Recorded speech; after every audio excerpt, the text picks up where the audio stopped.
Boa tarde.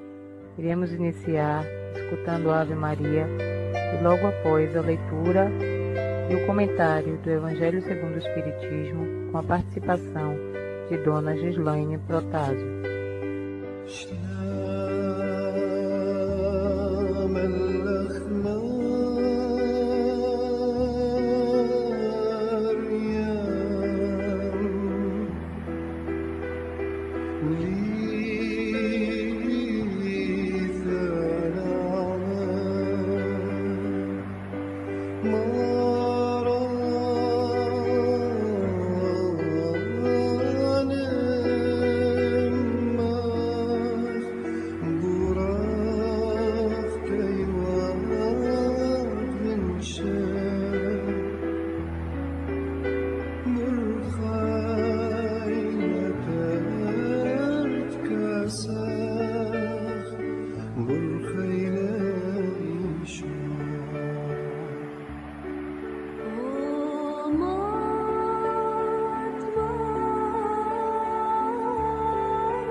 Meus irmãos e irmãs queridas, bom dia!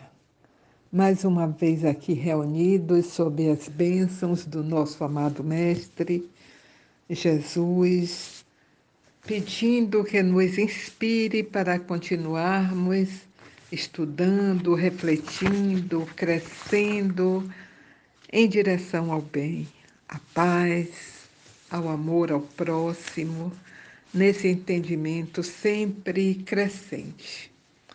Hoje continuaremos com o nosso estudo do Evangelho segundo o Espiritismo. Estamos vendo o capítulo 12, Amai os vossos inimigos.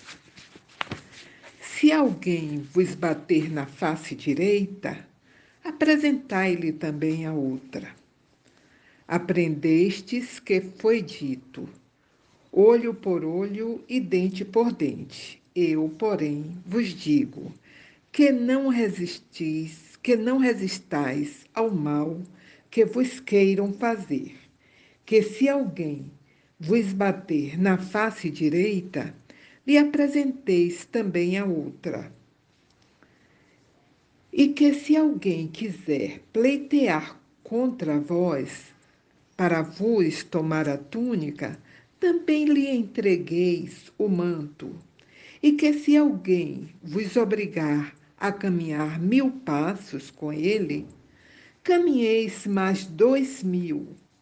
Dai àquele que vos pedir, e não repilais aquele que vos queira tomar emprestado. Mateus, capítulo 5, versículos 38 a 42. Os preconceitos do mundo sobre o que se convencionou chamar ponto de honra produzem essa susceptibilidade sombria, nascida do orgulho e da exaltação da personalidade, que leva o homem a retribuir uma injúria com outra injúria, uma ofensa com outra, o que é tido como justiça por aquele cujo senso moral não se acha acima do nível das paixões terrenas. Por isso é que a lei mosaica prescrevia olho por olho, dente por dente, de harmonia com a época em que Moisés vivia. Veio Cristo e disse: retribuí o mal com o bem. E disse ainda: não resistais ao mal que vos queiram fazer. Se alguém vos bater numa face, apresentai-lhe a outra. Ao orgulhoso, este ensino parecerá uma covardia, porquanto ele não compreende que haja mais coragem em suportar o insulto do que em tomar uma vingança. E não compreende porque sua visão não pode ultrapassar o presente. Dever-se-á, entretanto, tomar ao pé da letra aquele preceito, tão pouco quanto o outro que manda se arranque o olho quando for causa de escândalo. Levado o ensino às suas últimas consequências, importaria ele em condenar toda a repressão, mesmo legal, e deixar livre o campo aos maus, isentando-os de todo e qualquer motivo de temor. Se lhes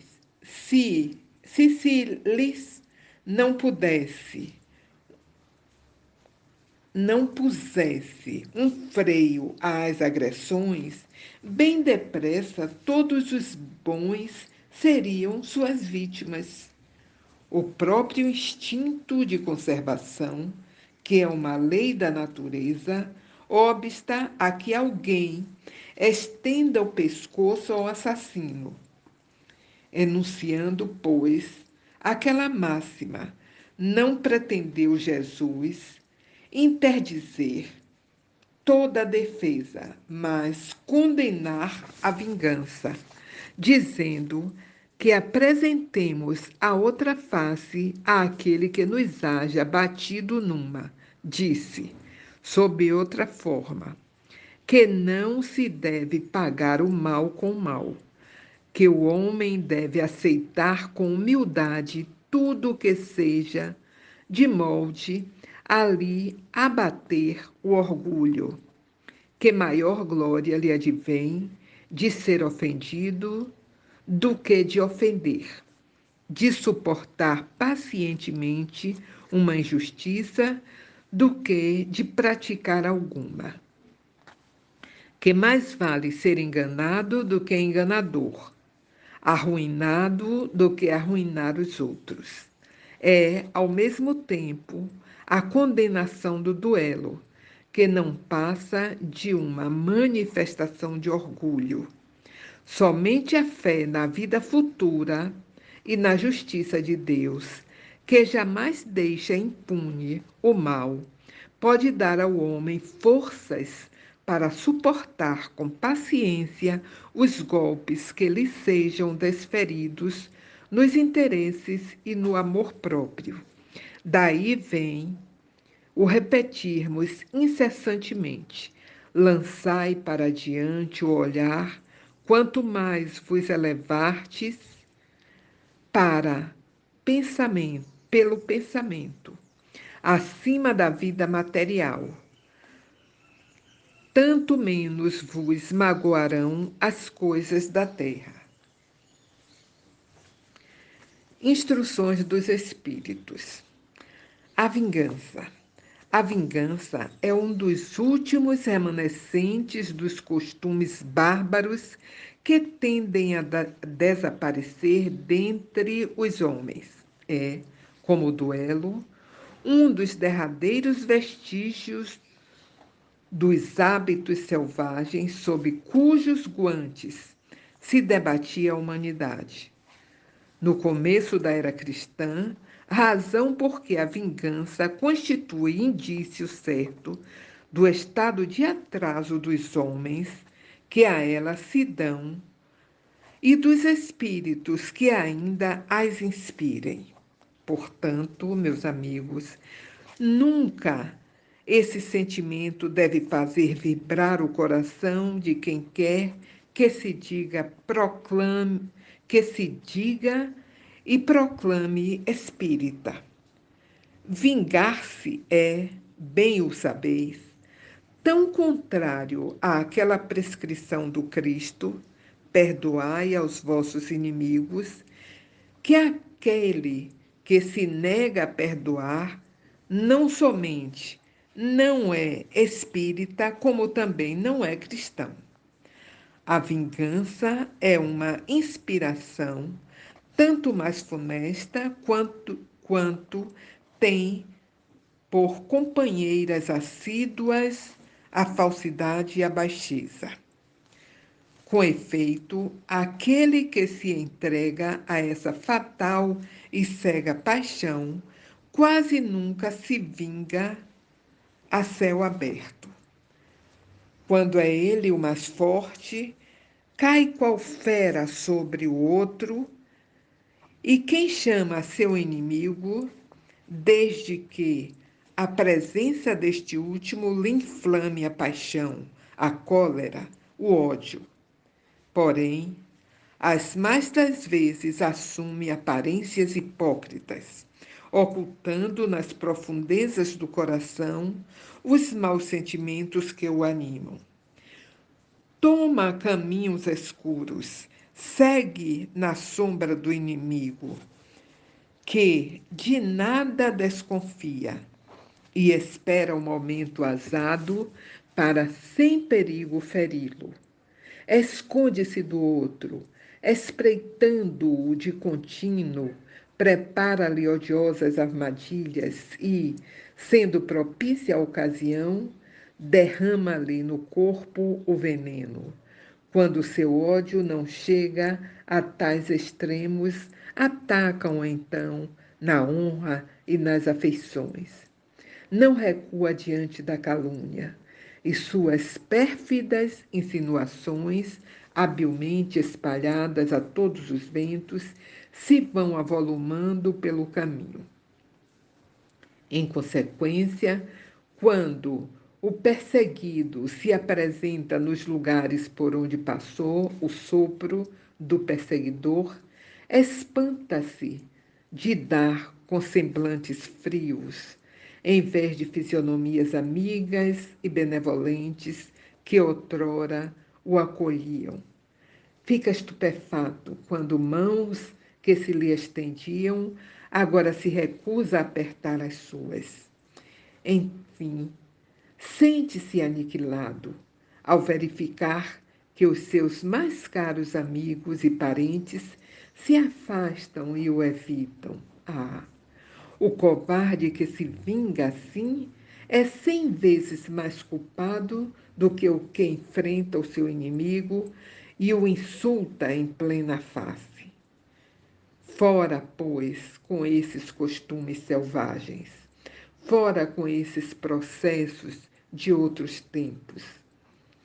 Todos, todo espírita que ainda hoje pretendesse ter o direito de vingar-se seria indigno de figurar por mais tempo na falange que tem como divisa: sem caridade não há salvação.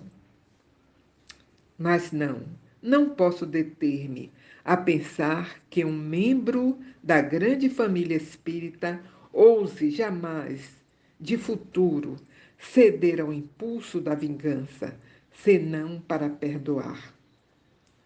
Júlio Olivier, Paris, 1862. O ódio. Amai-vos uns aos outros e sereis felizes. Tomai, sobretudo, a peito, amar os que vos inspiram indiferença, ódio ou desprezo. O Cristo, que deveis considerar modelo, deu-vos os exemplos desse devotamento. Missionário do amor. Ele amou até dar o sangue e a vida por amor. Penoso vos é o sacrifício de amardes os que vos ultrajam e perseguem, mas, precisamente esse sacrifício é que vos torna superiores a eles. Se os odiasseis, como vos odeiam, não valeríeis mais do que eles. Amá-los é a hóstia imácula que ofereceis a Deus na ara dos vossos corações. Hóstia de agradável aroma e cujo perfume lhe sobe até o seio. Se bem a lei de amor mande que cada um ame indistintamente a todos os seus irmãos. Ela não couraça o coração contra os maus procederes. Esta é, ao contrário, a prova mais angustiosa, e eu sei bem, porquanto, durante a minha última existência terrena, experimentei essa tortura.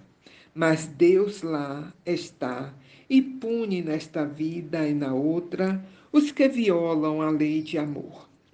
Não esqueçais, meus queridos filhos, que o amor aproxima de Deus a criatura e o ódio os distancia dele. Fénelon, Bordeaux, 1861. Meus queridos irmãos, aí nós tivemos as lições de o Evangelho que nos foi reservada para hoje. Arthur Teixeira, um benfeitor, um palestrante espírita, ele nos diz que para ser espírita precisa coragem. Nós já sabemos, temos conhecimento dos pilares da doutrina espírita. Nós não estamos aqui pela primeira vez.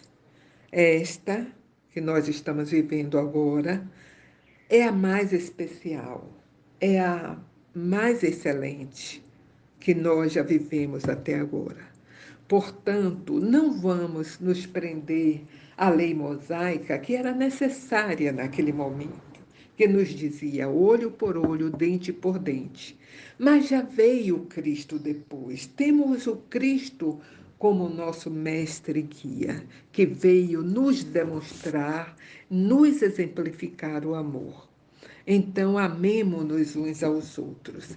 Amemos aos nossos, aqueles que nos fez alguma desfeita, que veio para nos ensinar, que fazem parte do nosso âmbito, do nosso círculo familiar, círculo de amizade, de trabalho e nas andanças, nas caminhadas da vida. Então, temos que amá-los indistintamente. E as provas são tão mais válidas quanto mais desafiadoras o são. Então, nos amemos. Não vamos separar. Eu amo este e não amo aquele. Não. Aí estamos indo de encontro a um dos preceitos mais elevados da doutrina. Perdoe, perdoe sempre, sempre. Porque nós não sabemos qual foi o mal que fizemos àquele que hoje está nos agredindo, nos despediando, sendo ingratos conosco. Então, meus irmãos, estendamos o nosso amor para todos. Tenhamos boas reflexões com estas lições e até um próximo programa. Gislaine Protásio para a Comunidade Espírita Cristã Pele Vermelha.